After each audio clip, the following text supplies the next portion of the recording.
Today we're smoking the Romeo and Juliet, Nicaraguan, Connecticut, 1875. This is one of the very first sticks that's ever had a Connecticut wrapper grown in Nicaragua. Today on TCN.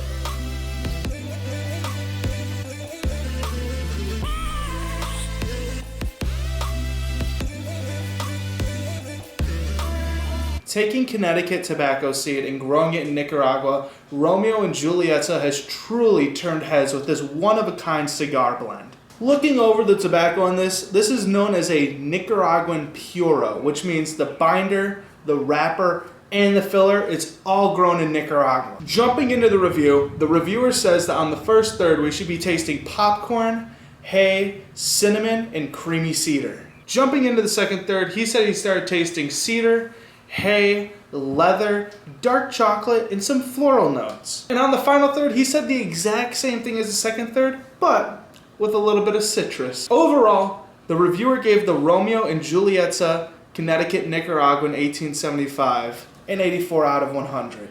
But how about we jump in the dry puff and see how this guy turns out? Jumping in the dry puff, I gotta say that if I didn't know this guy wasn't infused, I would have guessed it was. It's so sweet and creamy with a nice cedar flavor on the dry puff, and it really makes me excited for the rest of the cigar. Jumping into the first third, I'm getting some really nice earthy notes off this, as well as some cream and cedar. It's a very enjoyable smoke so far, and let's jump into the second third and see how it's going. Alright, we're on the second third here, and I have to say the earth and the cedar really take a step back and allow this really nice pepper flavor to develop on top of that wonderful cream flavor.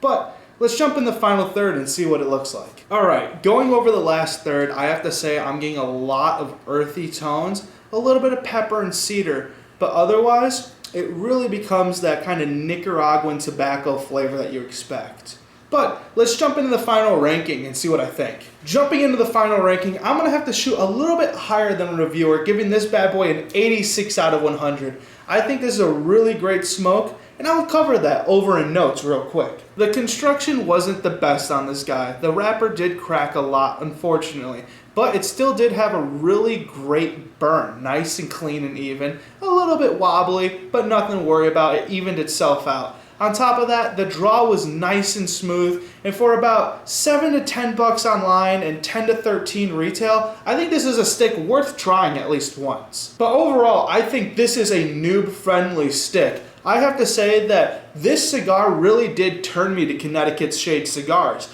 It is one of the first cigars I'd ever smoked that really had me taste that creamy flavor note that I was looking for.